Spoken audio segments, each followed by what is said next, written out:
పరలోకమందు ఉన్నటువంటి మా యొక్క తండ్రి, మీ యొక్క పరిశుద్ధమైన ఉన్నతమైన నామం బట్టి మీ యొక్క ప్రియకుమారుడు మా రక్షకుడు యేసుక్రీస్తు ద్వారా కృతజ్ఞతలు తెలియజేసుకుంటున్నాం నాయన. మీరు వాయించినటువంటి జీవగ్రంథంలో ఉండి ఈ యొక్క సమయంలో తండ్రి కొన్ని విషయాలు మేము ఆలోచిస్తూ ఉండగా వాక్య సారాంశం తండ్రి మేము అర్థం చేసుకోవటకు మా యొక్క మనోనేత్రములు వెలిగించమని కోరుతూ ఉన్నాం. ఈ యొక్క వాక్యం నాయన మా యొక్క ఆత్మలను రక్షించడానికి శక్తి కలదు. కేవలం వినువారు మాత్రమే ఉండకుండా వాక్యానుసారంగా నేను ప్రవర్తించినట్లు,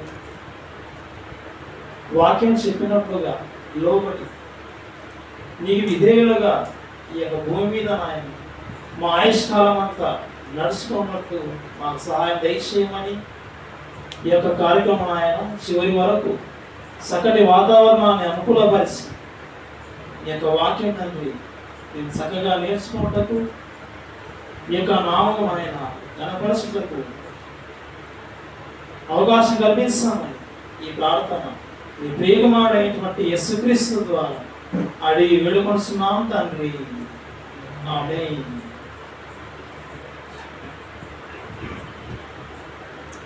ప్రియమైన దేవుని పిల్లారా, నా దాగు చోటు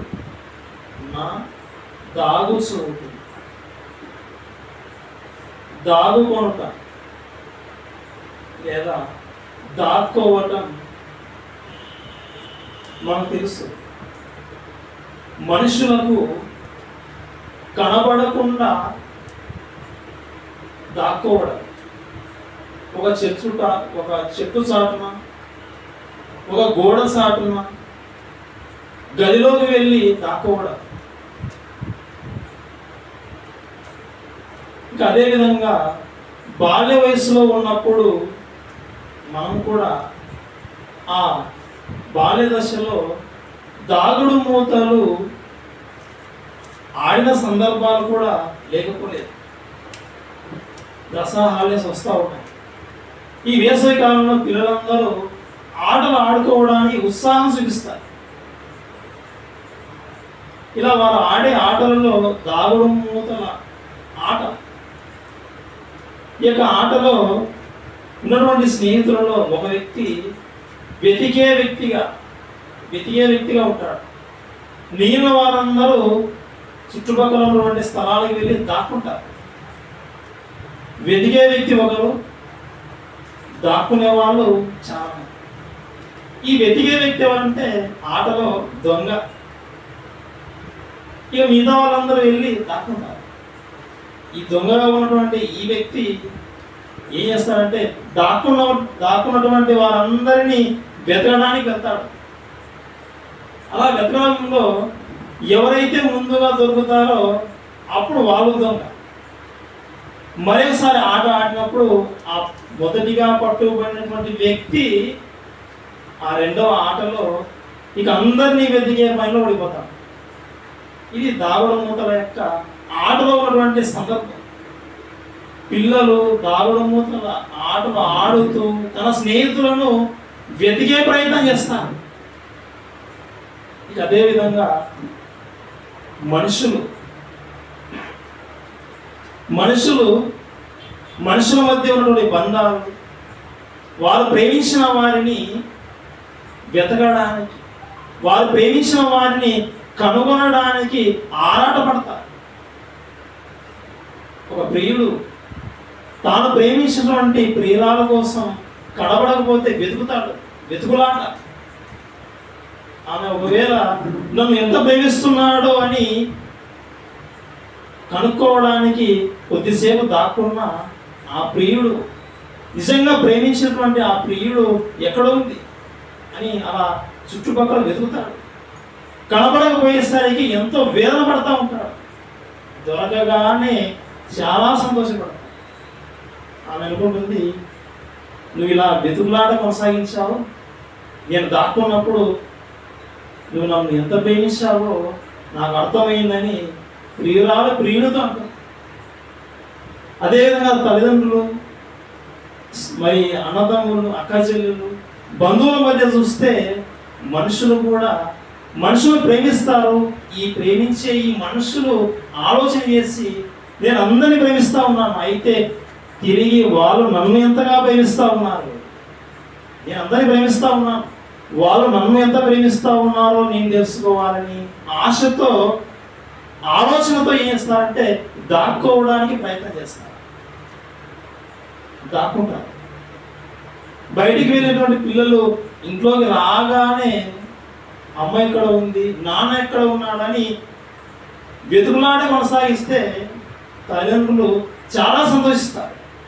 అలా కాకుండా ఇంట్లోకి రాగానే తల్లిదండ్రుల గురించి ఆలోచన లేకుండా పట్టించుకోకుండా డైరెక్ట్గా వెళ్ళి వంటగదిలోకి వెళ్ళిపోయి ఏ వంట ఉందో అది ప్లేట్లో పెట్టుకొని తింటూ ఉంటే ఆ దాక్కున్నటువంటి తల్లిదండ్రులు ఇక సైలెంట్గా తలదించుకొని వచ్చేస్తారు. నన్ను ప్రేమించాడేమో, నా కోసం ఆలోచిస్తాడేమో, నన్ను వెతుకుతాడేమో అని ఆలోచనతో నేను వస్తే వీడు వచ్చాడు, వెళ్ళిపోయాడు, భోజనం పెట్టుకుని తింటా ఉన్నాడు, నా గురించి ఏ ఆలోచన లేకుండా ఉన్నాడు, నా మీద ప్రేమ లేదు అనేటువంటి ఆలోచనలో పడిపోతారు. పిల్లలు పెద్ద అయిన తర్వాత కూడా నేను విడిచిపెట్టను, నేను కంటికి రెప్పలాగా చూసుకుంటాను అన్నప్పుడు తల్లిదండ్రులు అనే మాట, ఇప్పుడే ఈ మాట చెప్తావు, తర్వాత అంతా కథ మారిపోతుంది అని చెబుతూ ఉంటారు. ప్రేమించిన వారు ప్రేమించిన వారి విషయమై వాళ్ళు ఎంత ప్రేమిస్తున్నారో ఆ విషయాన్ని కనుక్కోవడానికి దాక్కుంటారు. ఇది ప్రతి కుటుంబంలో జరిగేటువంటి సందర్భం. నేను కూడా మరి నాకు ఒక సిస్టర్ ఉంది, చెల్లెలు, 2 పిల్లలు, ఒక బాబు ఒక పాప. అప్పుడప్పుడు మరి ఊరికి వస్తూ ఉంటారు.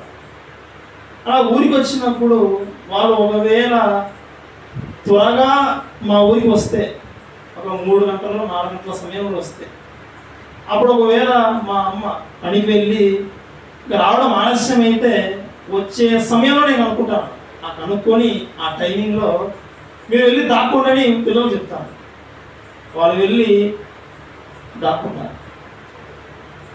ఆమె ఇంట్లోకి రాగానే నేను అనేమాట, కొన్ని సందర్భాలు జరిగిన సందర్భాలు, వాళ్ళు ఈరోజు రాలేదు అక్కడే ఉండిపోయారని చెప్తాను. అలా చెప్పినప్పుడు ఆల్రెడీ పసిగట్టి ఉంటుంది, ఆల్రెడీ ఫోన్లో ముందు రోజే మాట్లాడి ఉంటుంది, రావడం, ఏం తయారు చేయడం, అలా వచ్చిన తర్వాత వెతకడానికి ప్రయత్నం చేస్తుంది. అలా ఇంట్లోకి వెళ్ళిపోతుంది, బాత్రూంలోకి వెళ్ళిపోతుంది, ఫ్రిడ్జ్ పక్కకి వెళ్ళిపోతుంది, అలా మెట్ల మీదకి వెళ్ళిపోతుంది. ఇలా ప్రయత్నాలు కొనసాగించి కనుక్కుంటుంది. వాళ్ళు నవ్వుతూ సంతోషంగా బయటికి వస్తారు. అంటే అప్పటి వరకు దాక్కోవడం, వాళ్ళు ఆమెకు ఉన్నటువంటి ప్రేమ, వాళ్ళు కనబడగానే ఆ ప్రేమ అనేది నిజంగా అలాంటి ఆ బంధం, ఆ బాండింగ్ అనేది చాలా సంతోషంగా ఇది ప్రతి కుటుంబంలో జరిగేటువంటి సందర్భాలు. కొన్ని సందర్భాలలో వాళ్ళు ఊరికి బయలుదేరడం ఆలస్యం అవుతుంది, 5 తర్వాత ఇంటికి వచ్చేస్తారు. అప్పటికే మా అమ్మ ఇంటికి వచ్చి ఉంటుంది. అప్పుడు నేను ప్రయత్నం చేసి మా అమ్మను దాక్కోమని చెప్తాను. అలాంటి సందర్భం కూడా జరిగింది. ఆమె దాక్కుంటే పిల్లలు రాగానే మీ అమ్మమ్మ లేదు, మీ ఊరికి ఏమైనా వచ్చిందేమో, ఇలా ప్రశ్న చేసినప్పుడు వాళ్ళు వచ్చిండదు కదా అని ఆశ్చర్యపోయి వాళ్ళు వెతకడానికి కొనసాగిస్తారు. బాత్రూంలోకి వెళ్ళిపోవడం, స్టెప్స్ ఎక్కి పైకి మిద్దె మీదకి వెళ్ళిపోవడం, ఇంట్లోకి వెళ్ళిపోవడం, మంచం కింద దూరడం, ఇలా ప్రయత్నాలు కొనసాగిస్తారు. దాక్కుంది, ఎక్కడో ఉంది. ఆ కనుగొనగానే చాలా సంతోషిస్తారు. ఆ దాక్కున్నటువంటి వ్యక్తి ఆమె కూడా నన్ను కనుక్కున్నారు, నా గురించి ఆలోచనతో ఉన్నారని మరి ఒక మనిషిగా ఆలోచిస్తుంది. నిజంగా మనుషులు ప్రేమించిన వారిని నిజంగా మా మీద ఎంత ప్రేమ ఉందో కనుక్కోవడానికి వారు చేసే ప్రయత్నాలు దాక్కోవడం. అదేవిధంగా దేవుడు కూడా ఒక అమాయకుడుగా మానవాన్ని కలుగు చేసినటువంటి దేవుడు కూడా ఆయన కూడా లేఖనాలు చూస్తే దాక్కున్నట్టుగా మనకు కనబడుతుంది. యెషయా గ్రంథం 55వ అధ్యాయం 6వ వచనం చూద్దాం పిల్లలు. యెషయా గ్రంథం 55వ అధ్యాయం 6వ వచనం. యెహోవా మీకు దొరుకు కాలమందు ఆయనను వెతుకుడి. యెహోవా మీకు దొరుకు కాలమందు ఆయన దొరుకుతాడు, మీరు వెతకాలి. ఆయన దాక్కున్నట్టుగా కనబడతా ఉంది.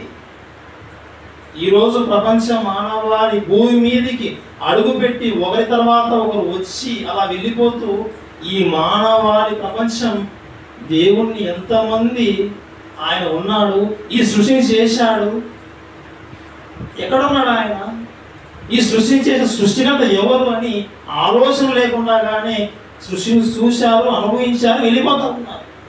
అతి కొద్ది మంది మాత్రమే నన్ను సృజించిన దేవుడు ఎక్కడ, నన్ను సృజించిన సృష్టికర్త ఎవరు, ఈ సృష్టికర్త ఎవరు ఆలోచనలో పడి కొంతమంది సృష్టికర్తను వెతికినట్టుగా మనకు కనబడుతుంది. ఆయన కూడా దాక్కున్నాడా? ఆయన కూడా దాక్కున్నట్టుగా కనబడతా ఉంది. ఆయన లేడా? ఆయన ఉన్నాడు.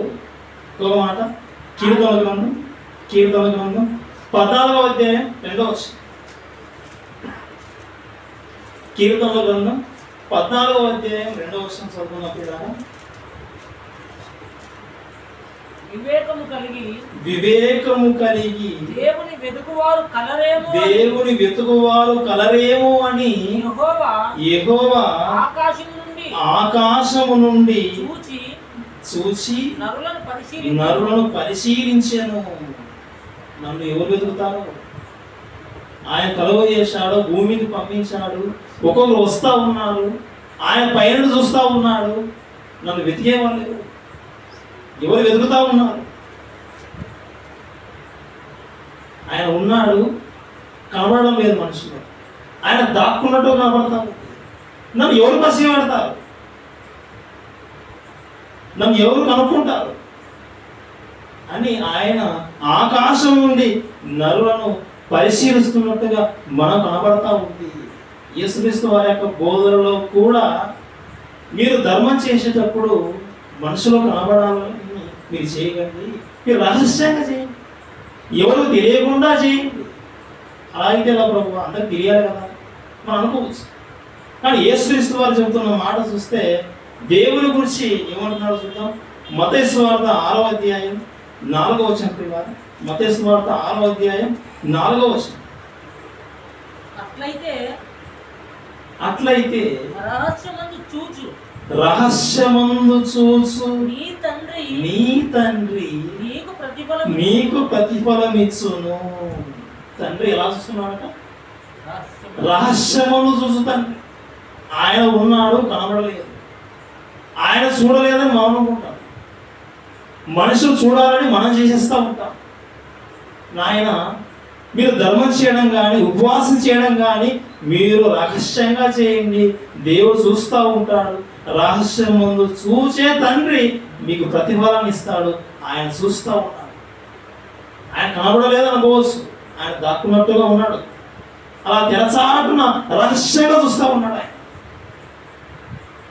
రహస్యంగా చూస్తూ ఉన్నాడు. ప్రియమైన దేవుడు, చూస్తున్న దేవుడు. ఆయనను ఈరోజు ప్రపంచం మానవాళి వెతకలేదు. ఆయన లేడు. మేము గాలికి పుట్టాము, ఆ గాలికి తిరుగుతూ శరీర కోరికలు అనుభవిస్తూ ఈ లోకాన్ని అర్ధాంతరంగా తమ జీవితాలను ముగించుకుంటూ ఉన్నారు. ఇప్పటి వరకు మనం ఆలోచించిన సందర్భాలు ఏంటంటే, మనుషులు ప్రేమించిన వారు నన్ను ఎంత ప్రేమిస్తూ ఉన్నారని దాక్కోవడం విషయం నేను ఆలోచించాను. దేవుడు కూడా ప్రపంచ మానవాళిని కలుగజేసి ఈ మనుషులు నన్ను ఎంతవరకు పసిగడుతున్నారు, ఎంతవరకు నన్ను వెతకడానికి ప్రయత్నం చేస్తారని ఆయన కూడా దాక్కున్నట్టుగా మనకు అర్థమవుతా ఉంది. ఇది దాక్కోవడంలో ఒక విషయం, ఒక సందర్భం. ప్రేమించిన వారు నన్ను ఎలా ప్రేమిస్తా ఉన్నారు, నా కోసం వెతుకుతున్నారు అనే విషయమే దాక్కోవడం. ఇంకో విషయం ఆలోచిస్తే దాక్కోవడం అనేది ఎలాంటి సందర్భంలో వస్తుందంటే, ఎలాంటి సందర్భంలో ఏర్పడుతుందంటే, శత్రువుల విషయమై భయపడి దాక్కోవాల్సిన పరిస్థితి వస్తాయి. శత్రువుల విషయమై, శత్రువు వస్తా ఉన్నాడు అన్నప్పుడు ఆ సమయంలో దాక్కోవడానికి వెళ్ళిపోతాం. ప్రేమించిన వాళ్ళు వస్తూ ఉన్నారు దాక్కోవడం కాదు, అప్పుడు శత్రువు వస్తూ ఉన్నాడు దాక్కుందాం పదండి అని ఆ విధంగా దాక్కోవడానికి వెళ్ళిపోయిస్తున్నారు. దేవుడు కలుగు చేసినటువంటి జీవరాశులు కూడా మనిషికి లోబడి, మనిషి అంటే భయంతో మరి దాక్కోవడానికి వాటికి ఉన్నటువంటి గృహాల్లోకి పరిగెత్తుకుంటా వెళ్ళిపోతాం. ఈరోజు ఎన్నో రకాల పక్షులు దేవుడు కలుగు చేసిన, ఆ పక్షుల గూళ్ళు ఎన్నో రకాలుగా ఉంటాయి. అవి దాక్కోవడానికి వాటి గూటిలోకి వెళ్ళిపోతూ ఉంటాయి. సరీసృపాలు, పాములు, అవి మనుషులు కనబడగానే అది వేగంగా గడ్డిలోకి కానీ ఎక్కడైనా రంధ్రాలు ఉంటాయి కానీ ఆ రంధ్రాల్లోకి వెళ్ళి దాక్కుంటాయి, నన్ను చంపేస్తాడేమో. అదేవిధంగా ఎలుకలు రంధ్రాల్లోకి పారిపోతాయి, పట్టుకొని చంపేస్తాడేమో. అదేవిధంగా గుడ్ల గూబ చెట్టు మీద ఉంటుంది, అలా గుడ్లు బయటికి పెట్టి చూస్తూ ఉంటుంది, మనం చూడగానే పక్కకి వెళ్ళిపోతారు, దాక్కుంటారు. నీళ్ళు ఉన్న చోట కప్ప బయట ఉన్నప్పుడు అలా మనం నీటి దగ్గర వెళ్ళగానే చెంగున ఎగిరి కప్ప నీటిలోకి వెళ్ళిపోతుంది, మనం చంపేస్తామేమో, తొక్కేస్తామేమో, నీటిలోకి వెళ్ళి దాక్కుంటుంది. మనం శత్రువు అనేది భావించి జీవరాశులే పారిపోయి దాక్కుంటా ఉన్నాయి. ఈరోజు దొంగతనం చేసి ఏదైనా నేరం చేసి పోలీసులు అలా రోడ్డు మీద వెళ్తా ఉన్నప్పుడు, సైరం మోగిస్తూ ఉన్నప్పుడు మనమైతే ధైర్యం వెళ్ళిపోతూ ఉంటాం, ఏ నేరం చేయలేదు. దొంగగా ఎవరైతే ఉంటారో వాళ్ళు అలా పోలీసు వాళ్ళు వెళ్ళిపోతూ ఉన్నా కానీ పారిపోతూ ఉంటాడు. చూడండి, దొంగలు పారిపోయి దాక్కుంటా ఉన్నారు, జీవరాశులు పారిపోయి దాక్కుంటా ఉన్నారు. మనం కూడా మనుషులుగా మనం కొన్ని సందర్భాల్లో ప్రకృతి పరిస్థితులకు భయపడి దాక్కుంటా ఉంటాం. ఎండవేడి, ఎండాకాలం, ఈ ఎండకు భరించలేక ఇంట్లోకి వెళ్ళి దాక్కుంటాం, అది కూడా దాక్కోవడం. వర్షం, భీకరమైన వర్షం పడితే ఒక 2 రోజులు 3 రోజులు 4 రోజులు పడిపోతే వర్షం పడతా ఉంటే బయటికి దాక్కొని ఉంటాం లోపల. చలికాలం, చలి రాగానే సాయంత్రం 6 కాగానే అప్పటికే చాలా మంది జనసంఖ్య తగ్గిపోయి ఉంటారు, అందరూ ఇంటికి వెళ్ళిపోయి ఉంటారు. ఇంట్లోకి వెళ్ళి దాక్కోవడం, మంచం మీద నిద్రపోవడం, దుప్పటి మీద వేసుకోవడం, స్వెటర్ వేసుకొని కూడా ఆ దుప్పటి లోపల దాక్కొని ఉంటారు, చలి బాధను తప్పించుకోవడం. ప్రియమైన దేవుని పిల్లారా, ఈ రకంగా ప్రకృతి పరిస్థితుల్లో నుండి దాక్కోవడానికి మనం వెళ్తా ఉన్నాం, ఓకే. కానీ మనందరికీ విరోధమైనటువంటి శత్రువు ఒకటి ఉంది, అదే అపవాది. ఈ అపవాది ఏం చేస్తూ ఉంది మీకు అందరికీ తెలుసు. పేతురు రాసిన మొదటి పత్రిక 5వ అధ్యాయం 8వ వచనం. పేతురు రాసిన మొదటి పత్రిక 5వ అధ్యాయం 8వ వచనం. నిబ్బరమైన బుద్ధి గలవారై మెలకువగా ఉండుడి. మీ విరోధి అయిన అపవాది గర్జించు సింహం వలె ఎవరిని మృంగుదునా అని వెతుకుచూ తిరుగుచున్నాడు. ఒక శత్రువు మనకున్నాడు, ఆ శత్రువు మింగడానికి వస్తా ఉన్నాడు. ఈ శత్రువు బారి నుండి తప్పించుకోవడానికి మనం ఏం చేయాలంటే పరిగెత్తాలి, దాక్కోవాలి. శత్రువు అపవాది. ప్రియమైన దేవుని పిల్లారా, ఈ శత్రువు గురించి ప్రపంచంలో ఎంతమంది తెలుసు? మీరు దాక్కోవాల్సిన అవసరమే లేదు, నాకే భయం లేదనుకోవచ్చు. కానీ నిజంగా ప్రపంచాన్ని నాశనం వైపు నడిపించేటువంటి ఒక దుష్ట శక్తి ఉంది, అదే అపవాది. ఈ అపవాది చెర నుండి తప్పించుకొని మనం ఏం చేయాలంటే దూరంగా వెళ్ళిపోవాలి, దాక్కోవాలి. ఇది మింగేస్తారు, పట్టేస్తారు, తన వెంట తీసుకెళ్తారు, నాశనానికి తీసుకెళ్తుంది. ఈ శత్రువు బారి నుండి మనం ఏం చేయాలంటే తప్పించుకొని దాక్కోవడానికి వెళ్ళాలి. భక్తులకు అర్థమైపోయాయి, వారి జీవితాల్లో ఉన్నటువంటి సందర్భాలలో వారి ప్రాంతంలో ఉన్నటువంటి మనుషుల నుండి తప్పించుకోవడానికి దేవుని వేడుకున్నారు. అదేవిధంగా దుష్ట శక్తి నుండి తప్పించుకోవడానికి కూడా దాక్కోవడానికి ప్రయత్నం చేసి వాళ్ళు పలికిన మాటలు, కొన్ని మాటలు చూద్దాం పిల్లారా. కీర్తన గ్రంథం 9వ అధ్యాయం. కీర్తన గ్రంథం 9వ అధ్యాయం 9వ వచనం. నలిగిన వారికి కీర్తన గ్రంథం 9వ అధ్యాయం 9వ వచనం. నలిగిన వారికి నలిగిన వారికి తాను మహాదుర్గమగును తాను మహాదుర్గమగును ఆపత్కాలములలో వారికి మహాదుర్గమగును. ఆపత్కాలములలో సమస్య వచ్చినప్పుడు, ప్రమాదం వచ్చినప్పుడు వారికి మహాదుర్గం, కోట లాంటిది. ఆపత్కాలం వచ్చిందా, ప్రమాదం వచ్చి పొంచి ఉందా? అలా ప్రమాదం పొంచి ఉన్నప్పుడు పారిపోయి ఎక్కడికి వెళ్ళిపోవాలంటే మహాదుర్గంలోకి వెళ్ళిపోవాలి, కోటలోకి వెళ్ళిపోవాలి. ఎందుకంటే వెళ్ళకపోతే శత్రువు చేతికి చిక్కిపోతాడు, శత్రువు పట్టుకుంటుంది. కోడి తన పిల్లలను ఎక్కడ పెట్టుకుంటుందంటే తన సంరక్షణలో పెట్టుకుంటుంది. కోడి పిల్లలు కోడి సంరక్షణలో ఉన్నంత వరకు బాగుంటాయి. విడిచి దూరంగా వెళ్ళాయంటే గద్ద చేతికి చిక్కిపోతాయి. ఇది ఎలా మన కంటికి కళ్ళ ముందర కనిపించేటువంటి నిత్య సత్యమో, ప్రియమైన దేవుని పిల్లలారా, మనుషులుగా మనల్ని నాశనానికి నడిపించాలని ఒక శత్రువుగా అపవాది మనల్ని మింగడానికి వస్తూ ఉంది. అది ఏ విధంగా చేతనైనా ప్రపంచాన్ని ఆల్రెడీ మింగేసింది. ఇక మనమే దేవుని మాటలు చక్కగా నేర్చుకుంటూ ఆయన గురించిన సత్య వాక్యాన్ని తెలుసుకున్న మనల్ని ఇక త్వరగా వీళ్ళను కూడా మింగాలి. అది ప్రయత్నాలు కొనసాగిస్తూ ఉంటుంది. దాని బారి నుండి మనం తప్పించుకొని పారిపోవాలి, దాక్కోవాలి. భక్తులు పలుకుతూ ఉన్నారు, ఆపత్కాలంలో వారికి మహాదుర్గం కోట, అందులో వెళ్ళిపోవాలి. ఇంకొక మాట, కీర్తన గ్రంథం 32వ అధ్యాయం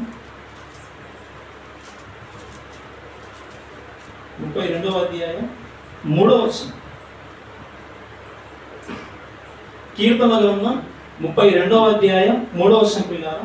నేను మౌనినై ఉండగా, క్షమించండి, 31వ అధ్యాయం అక్కడే. కీర్తన గ్రంథం 31వ అధ్యాయం 3వ వచనం. నా కోట నీవే, నా కోట నీవే. నా కొండ, బండ గురించి మాట్లాడలేదు, డైరెక్ట్ కొండే. నా కొండ, నా కోట నీవే. కొండలలోకి పారిపోయారంటే, కొండలలోకి వెళ్ళి పారిపోయి దాక్కోవడానికి ఎవరైనా వెళ్ళారంటే పట్టుకోవడం చాలా కష్టం, చాలా కష్టం. ఇక కోటలోకి వెళ్ళారంటే, కోటలోకి ఎంటర్ కావాలంటే శత్రువు చాలా కష్టం.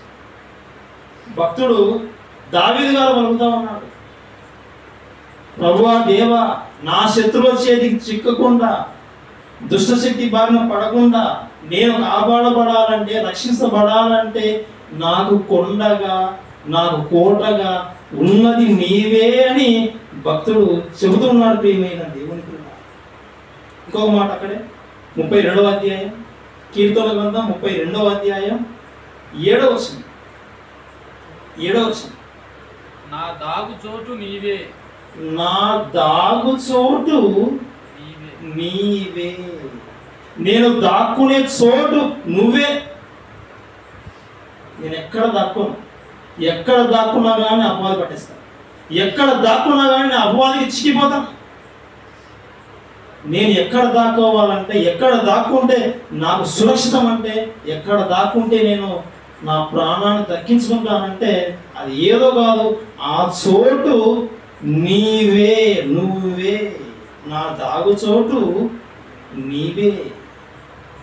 ప్రియమైన దేవుని పిల్లలారా, సినిమాల్లో కూడా ఎవరైనా విలన్ ఇలాంటి వాళ్ళు వచ్చి మరి హీరోయిన్ను అలా కిడ్నాప్ చేయడానికి ముందుకు వచ్చినప్పుడు హీరోకి విషయం తెలుస్తానే సడన్గా ఎంటర్ అవుతాడు మధ్యలోకి. ఎంటర్ అయ్యి ఆ హీరోయిన్ ఇలా వెనక్కి రమ్మంటాడు, ఫైట్ చేసేస్తాడు. దేవుడు కూడా అదే సీన్ చెప్తా ఉన్నాడు, శత్రువు మీ ముందుకు వస్తూ ఉంది, నేను ఎంటర్ అవుతాను, మీరు ముందు నా వెనక్కి రండి అని ఇలా వెనక్కి పిలుస్తూ ఉన్నాడు. దేవుని ఆశ్రయిస్తే దేవుణ్ణి మన జీవితంలో ఒక కొండగా, ఒక కోటగా ఆయనను మన జీవితంలో పెట్టుకుంటే ఏ దుష్టశక్తి కూడా మనం టచ్ చేయలేదు, మన దరిదాపులో కూడా రాలేదు. ఇక్కడ భక్తుడు తన మాటలో తెలియజేస్తా ఉన్నాడు, నువ్వే ప్రభువా, నన్ను రక్షించేది నువ్వే, నాకు కోటగా నువ్వే ఉండు, నేను కాపాడబడతాను. ఇంకొక మాట, చివరిగా ఒక మాట చదువుకుందాం.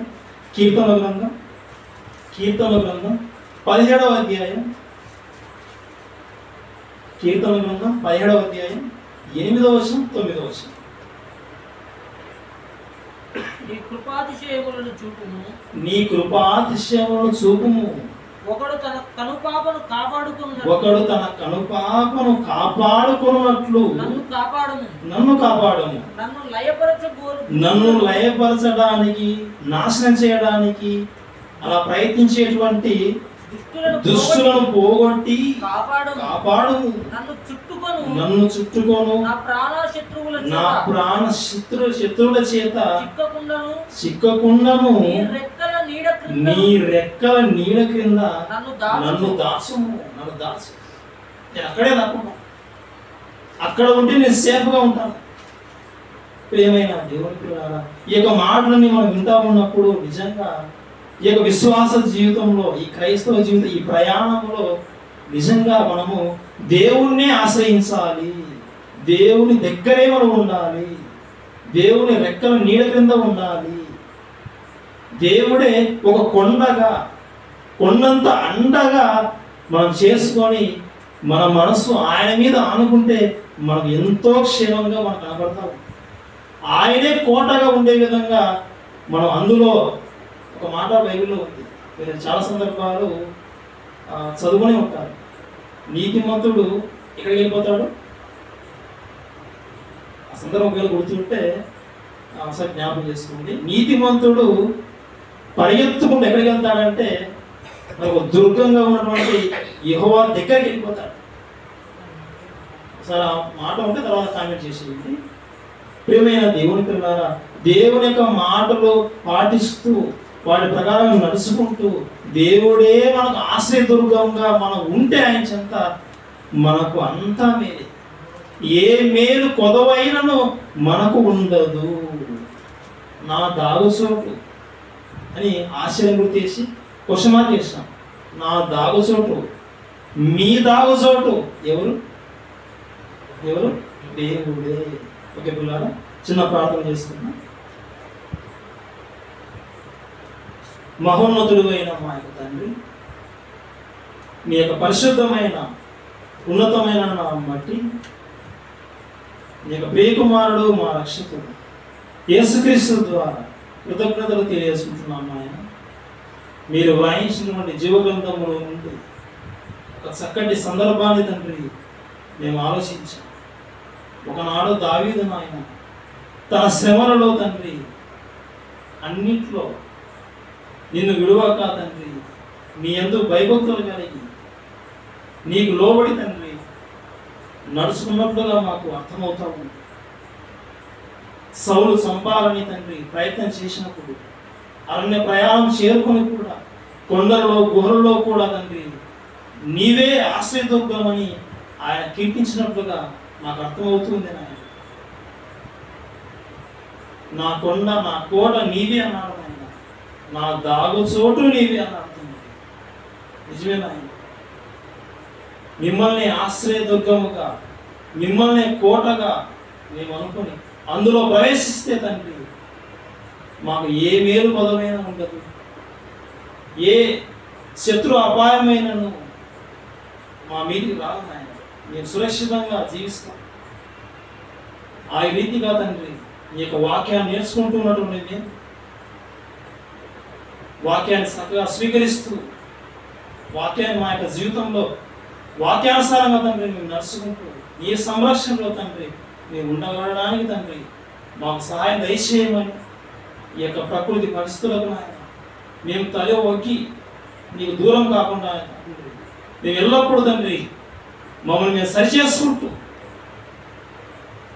నీకు ఇష్టలుగా భూమి మీద తండ్రి బ్రతుకుచు మీరు మా మీద పెట్టినటువంటి భారం స్వార్థ ప్రకటన తండ్రి ఈ యొక్క మాటలు తండ్రి నేర్చుకునే మేము తండ్రి అనేకులకు తండ్రి తెలియజేసే విధంగా ఉంటున్నట్టు మాకు సహాయం దయచేయమని మమ్మల్ని బలపరచమని ఈ ప్రార్థన నీ ప్రేమ మాడేటువంటి యేసుక్రీస్తు ద్వారా అడిగి వేడుకొనుచున్నాం తండ్రి.